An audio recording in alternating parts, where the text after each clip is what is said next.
appreciate your presence very much.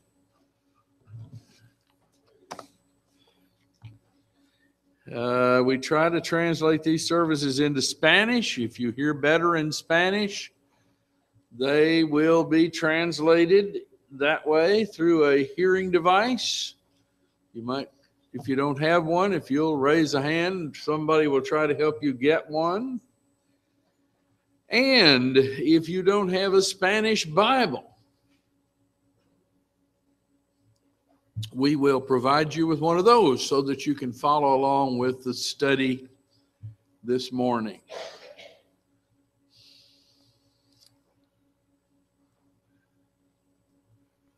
All righty. I don't really want to apologize. I'm not going to apologize for this lesson, but I don't want you, if you're visiting with us, I don't want you to get the idea that we preach on this all the time. We don't, but we are going to preach on it today. I was in a quandary because of some of you visitors as to whether I should immediately shift off of this lesson to a different lesson, and I decided to go ahead with it. I planned on it, and I wanted to preach it this morning. We're going to talk about contribution today. And a lot of people over time have asked me, how much should I give?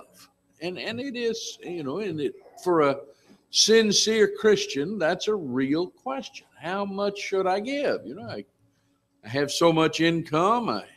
How much do I give? Now, in other lessons on other years, we've talked about how you should give and so forth. But now we want to specifically approach the question, how much should I give? Not that I can tell you how much, but at least I can give you some of the ideas that would help you determine how much you ought to be giving. We might want to look first of all in 1 Corinthians, the 16th chapter, and verses 1 through 2. And we'll see there, this is from the American Standard. Now, concerning the collection for the saints, as I've given order to the churches of Galatia, even so do ye. Upon the first day of the week, let each one of you lay by him in store as he may prosper, that no collections be made when I come. So, there we have the Lord's command to us that we're supposed to give to the church. How much? It's kind of like, it's not exactly like that thing they do at the restaurants nowadays where they give you your receipt and it sort of suggests how much you ought to tip. It's not exactly that. How much should you be giving? And so it is a problem for a sincere Christian. So we want to deal with it just a little bit in this lesson. I appreciated Ryan for reading that entire chapter. I don't think we wore his voice out in the process. But you might look at 2 Samuel 24 and verse 24. I had him read it for one verse, but I needed to set the context for that one verse. Araunah offered David the animals for his sacrifice and the wood for the sacrifice. And the king said unto Araunah in verse 24, Nay, but I will surely buy it of thee at a price. I'm not going to take a gift from you, he says. Neither will I offer burnt offerings unto the Lord my God of that which doth cost me nothing.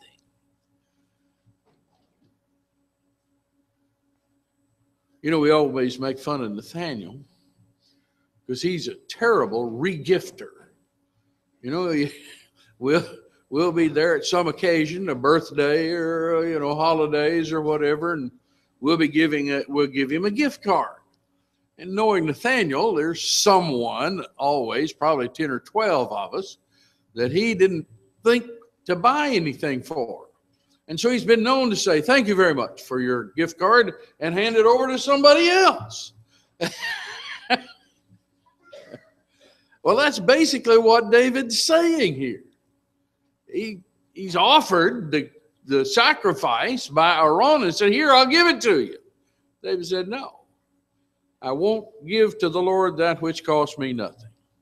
So David brought the threshing floor and the oxen for 50 shekels of silver. So as you're thinking about how should I give, turn with me to Hebrews 13, verses 15 through 16. By him, therefore, let us offer the sacrifice of praise to God continually. That is the fruit of our lips, giving thanks to his name.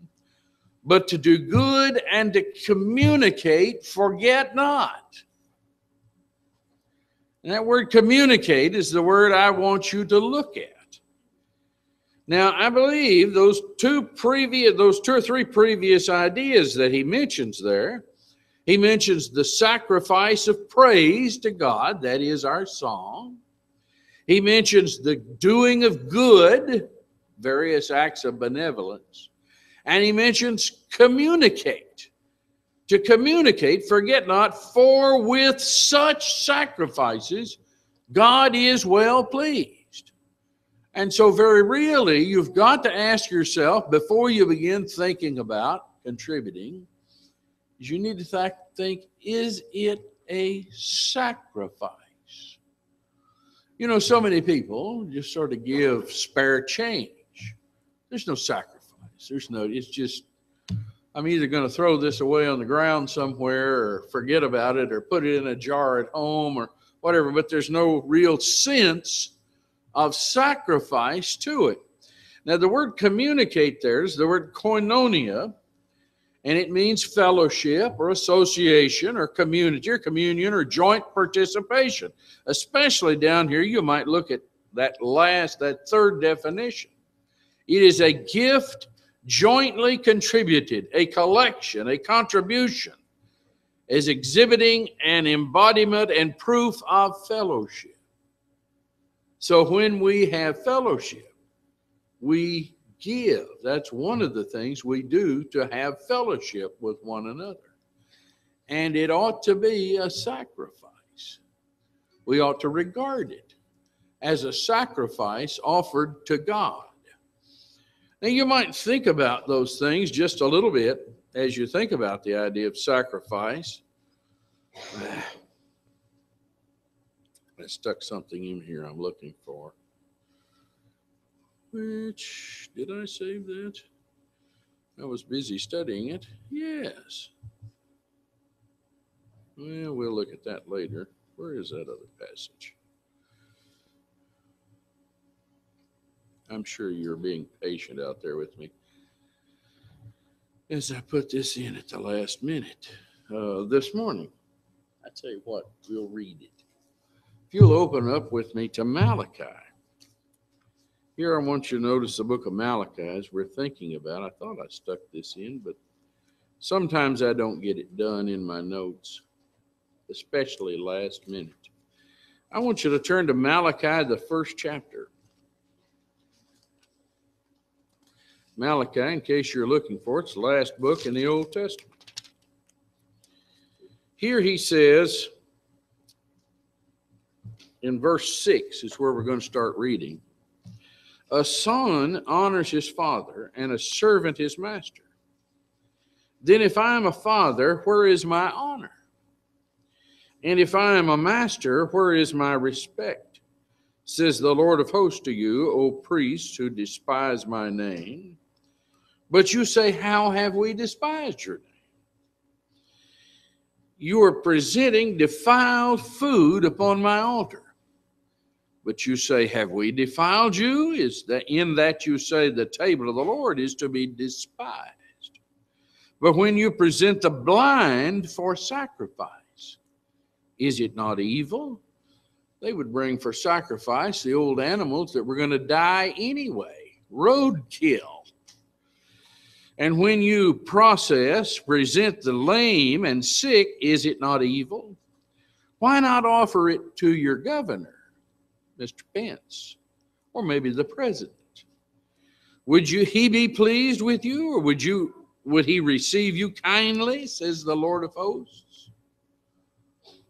Now, somebody suggested this morning in Alan's Bible class that perhaps the animals that were used for sacrifice or for those skins died of their own nature. You might read this again. The Lord doesn't want anything that died on its own. But now will you not entreat God's favor that he may be gracious to us with that old sickly animal? With such an offering on your part, will he receive any of you kindly, says the Lord of hosts?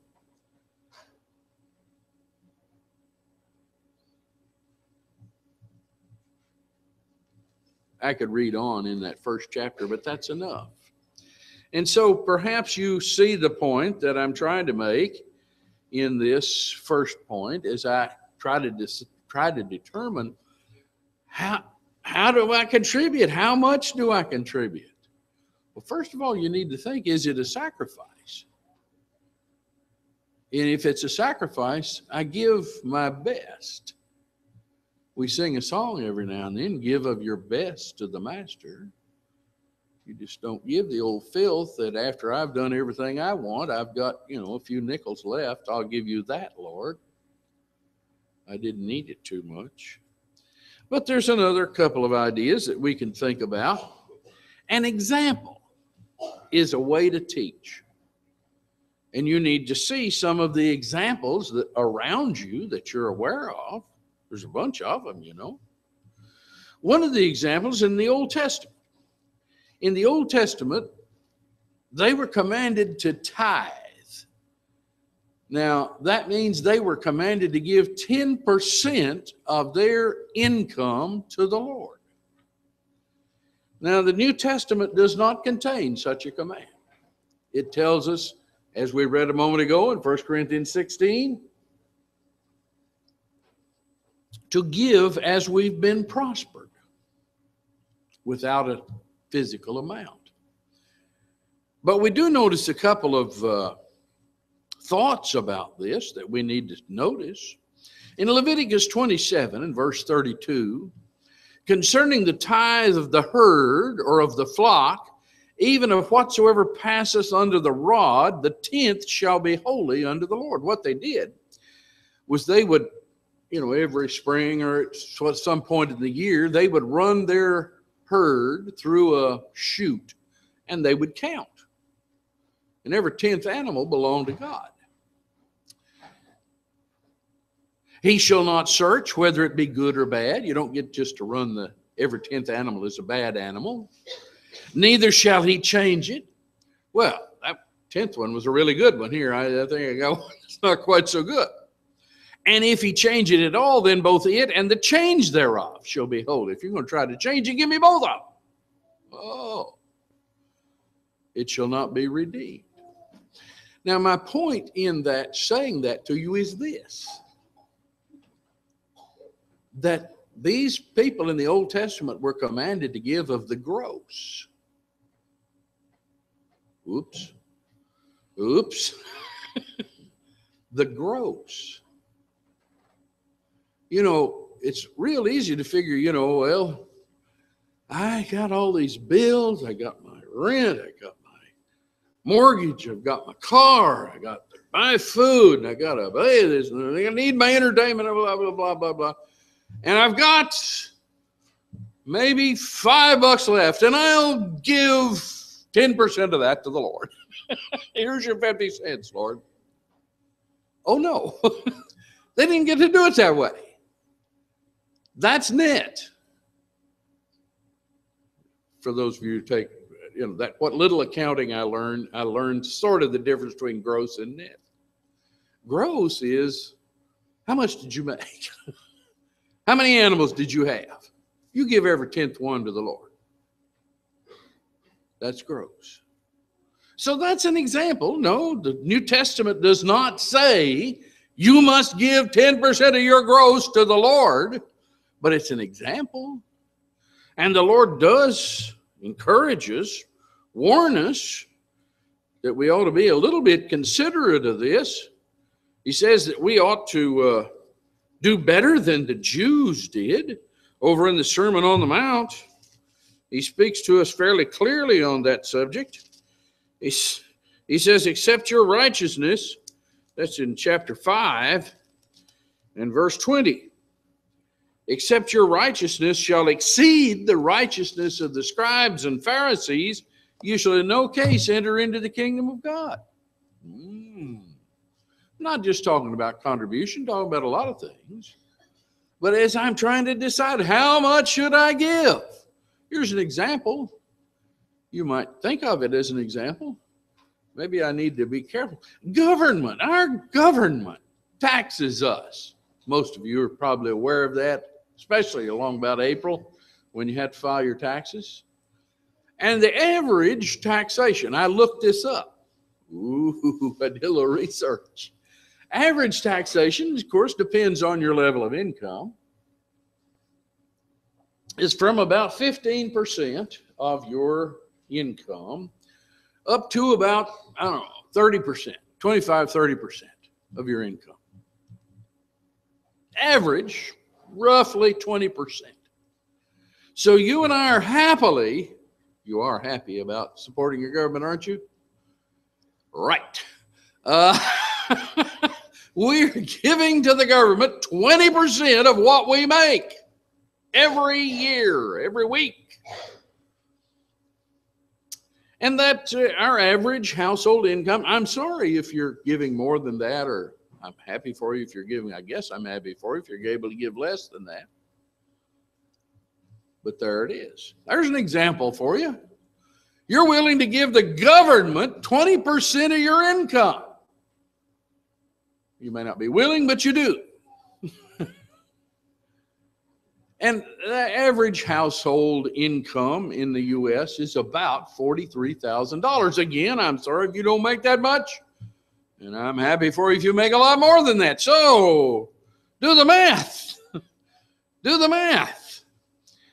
The contribution then for a $43,000 income for the average household in the Old Testament would have been about $4,300 a year. And here in giving to the government, we give twice that, $8,600 a year roughly. These are examples.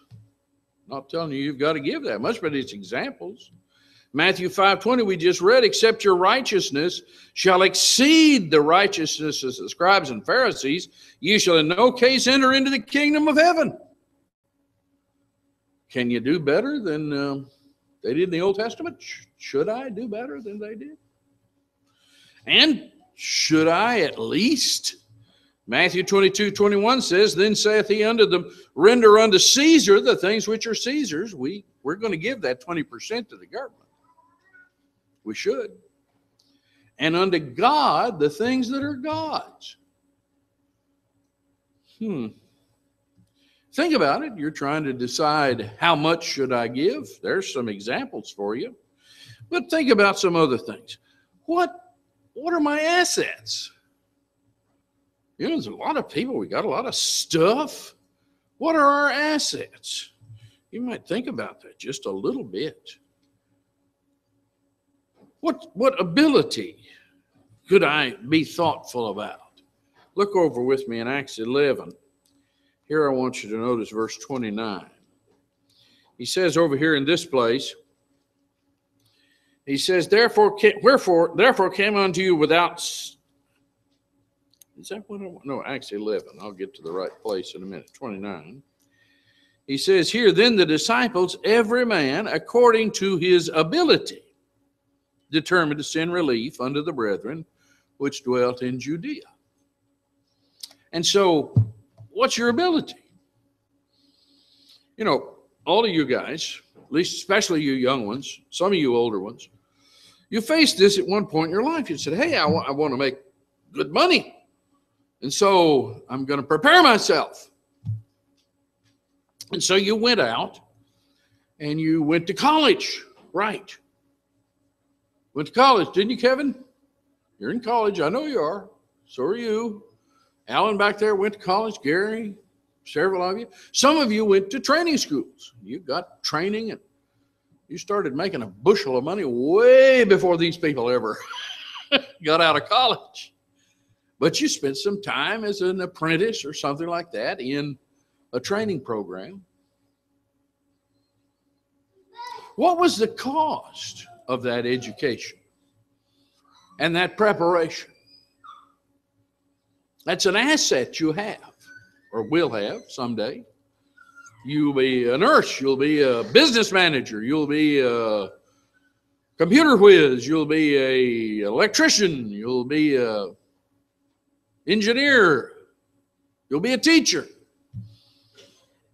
and you'll have an asset in your education. What are your assets? Maybe you have some. Would that be a factor? What about your possessions? You know, my goodness, somebody says, I'm just poor as a church mouse. My 5 houses and 14 cars, and all those investments I've got, that big old 401k and the investments I've got, the stocks and bonds I've got salted away, and the annuities, all those. You probably ought to think about those.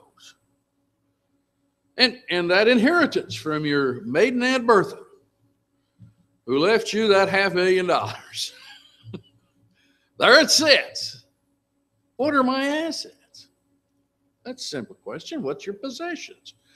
Maybe you might begin to feel just a tad ashamed at the fact that you got all this stuff and you're cheaping out on the Lord. You ever thought that way? You might sort of begin to think about it. And what do we buy for ourselves? Ooh, every now and then I'm kind of ashamed of that. Are you? Why, how much do we spend on eating out each week? You ever sat down and totaled that up? My wife does every now and then. She says, we could save so much money if you'd just quit going out to eat for lunch every day and eat a hot dog here at home. And peanut butter. My son's big on peanut butter and jelly. Well, I do spend money eating out. How much do you spend eating out? Do you give as much as you spend eating out? Well, what do we spend on our recreation? On our vacations? All those cruises you take. You do take cruises. Some of you do. Trips to Disney World. Trips to Holiday World. Trips. Do you give as much as you spend on those things? Or our entertainments. My goodness, I've heard some of you idiots talk about going and sitting in the back of some big old place with 400 people in front of you who are stinky and yelling, and you'll spend $200 or $300 to see some guy a long way off through binoculars who's either running a football or maybe sort of singing up there. Do you give as much as you spend on your entertainments? And you got Comcast, and you got Netflix, and you got your big old big screen TV, and do you spend as much as you do? Do you give as much as you do on that stuff? You might think about that. What about our gifts for our friends? My goodness, there's showers and birthdays and secret Santas and secret pals and all that kind of stuff. We give gifts. We like to give gifts. I like to, don't you? Or for our relatives. My goodness, we've got to give gifts to the relatives, so they're all going to be hurt. And we have business associates we have to do things for. And then, of course, there's ourselves. We like giving a gift to ourselves every now and then, a little shopping trip here and there. Do you contribute as much as you do on that stuff? Perhaps you can see, what are my assets? What have I got? Something to think about. Well, let's think just a little bit further. What are the opportunities? I preached recently for a congregation. Nice church.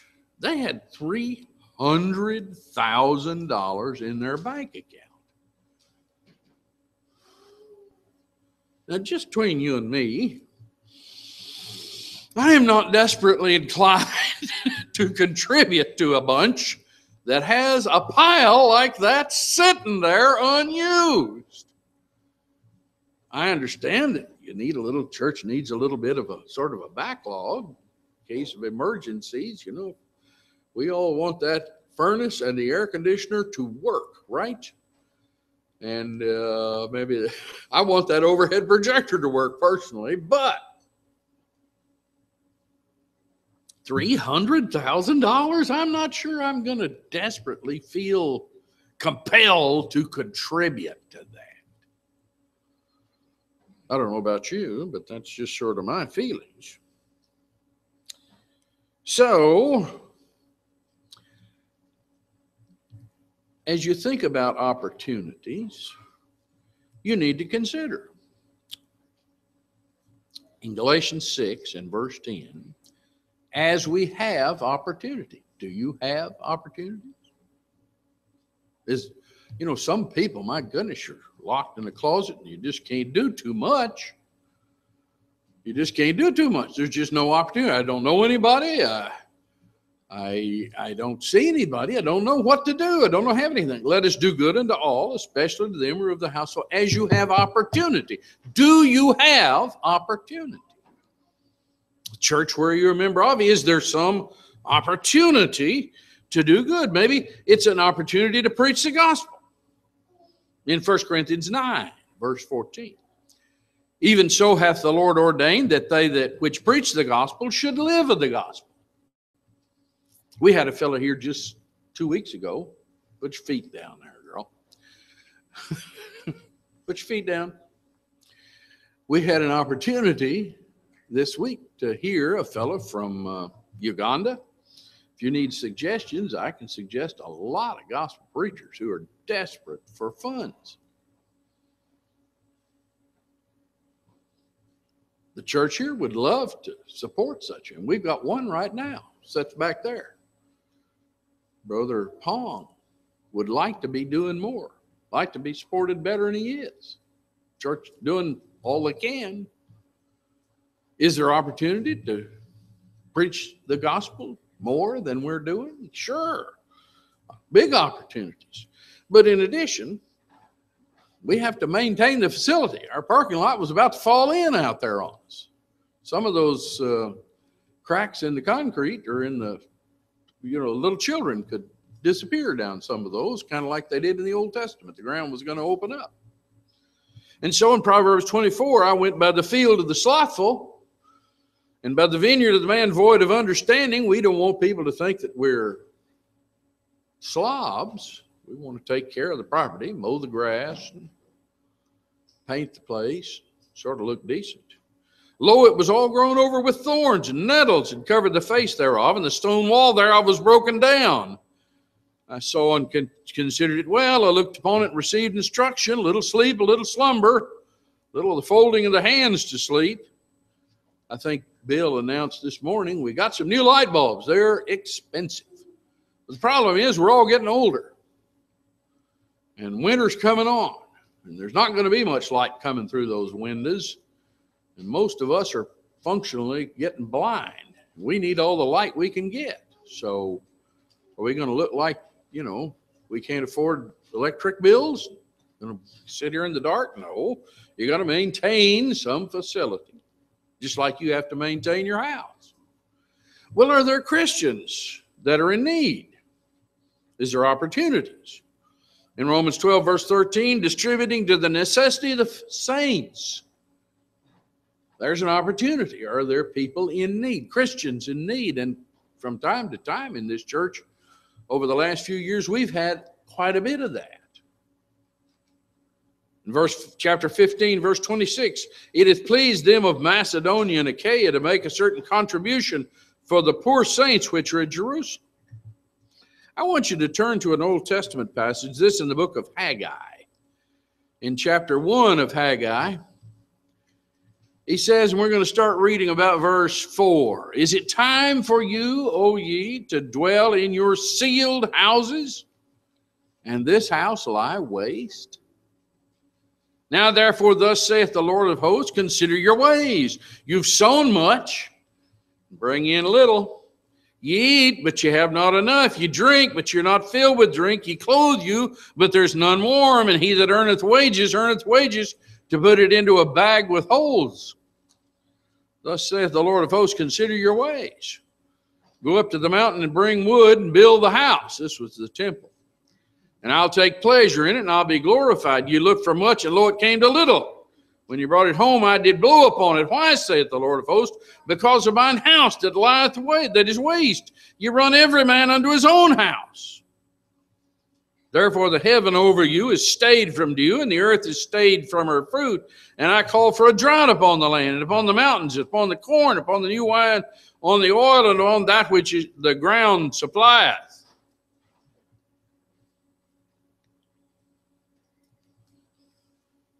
And upon men and cattle, and upon all the labor of the hands. Have you been taking care of these things, opportunities? So you ask another question, what's in this for me? What's in this for me? Well, that's what the Lord was telling you in Haggai, and you might notice another passage saying the same thing in 2 Corinthians 9 and verse 6. He which soweth sparingly shall reap also sparingly. He says, my goodness, your crops are failing and things aren't going so well for you. Maybe you've neglected your opportunities. And if you were using your opportunities a little better, the Lord would bless you a bit more. He which soweth sparingly shall reap also bountifully. He that soweth bountifully shall reap bountifully. You think you're going to starve to death if you contribute to the Lord? No, he says you'll reap bountifully. But in addition, are you content with the amount you give? In verse 7 of that passage in 2 Corinthians 9, every man according as he purposeth in his heart. Now, just a little while, we're going to remember the death of the Lord in the supper, and we're going to pass the plate on the first day of the week. Have you purposed in your heart? Or are you going to search around for what kind of change you can drag out, what your leftovers are, and so forth? So let him give, not grudgingly, not the way you pay your taxes, or of necessity, for God loveth a cheerful giver. Are you content with it? That's what this lesson's all about. Trying to educate as to how much we should give. In addition, my giving should be without hypocrisy. I'm not giving to put on a show. We spoke in some time past a sermon called, Let Not Your Left Hand Know What Your Right Hand Does. I'm not trying to put on a show. That has nothing to do with it. In Romans 12 and verse 8, he says, he that giveth, let him do it with simplicity. I like that word, simplicity. It's kind of an odd word in the scriptures. It means a whole lot more than it looks like. The word is haplotes, and it means singleness of heart, singleness of purpose. That is, I've just got one purpose. I don't have two or three ulterior motives. Sort of like when you take flowers home to your wife, you got 4 or 5 ulterior motives.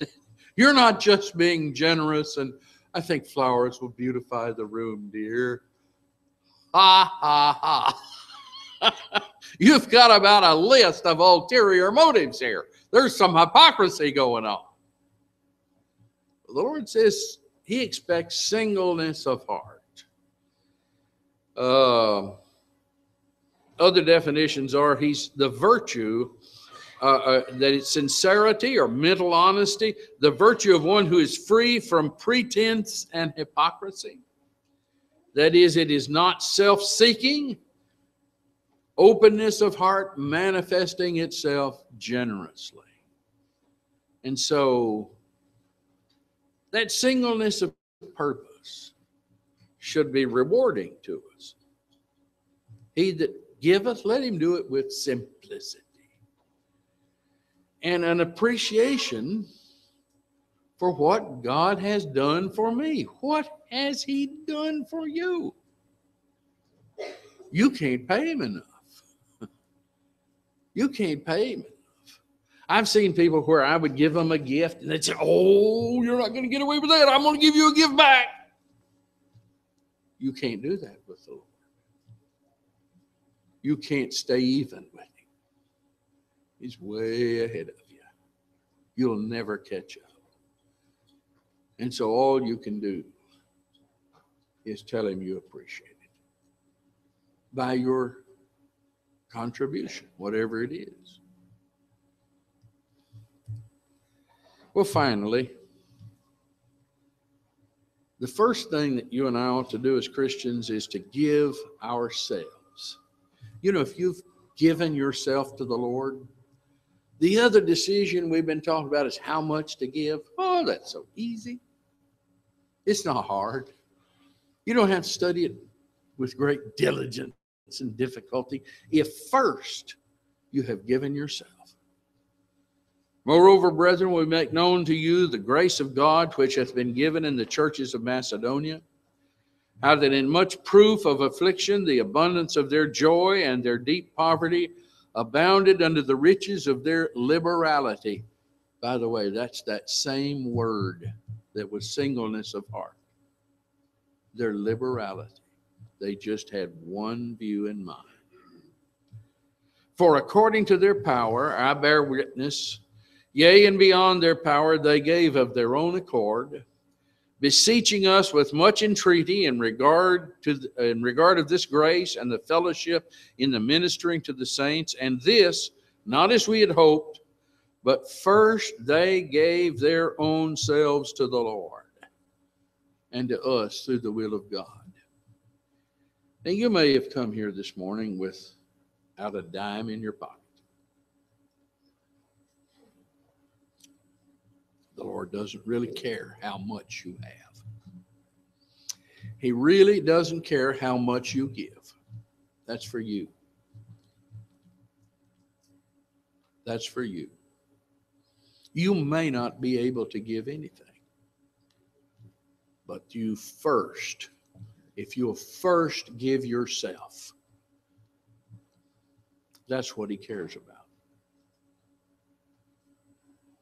And if you first give yourself, you'll make all these decisions and you'll do your best in giving to Him.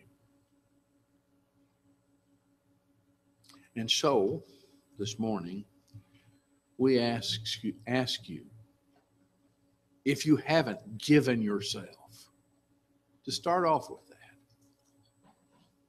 that. And then you can make all these other decisions in life about your time, about your money, about your service, about your study, about your diligence. All of that comes. But first, give yourself. And if you're here this morning and not a Christian, come while we stand and sing.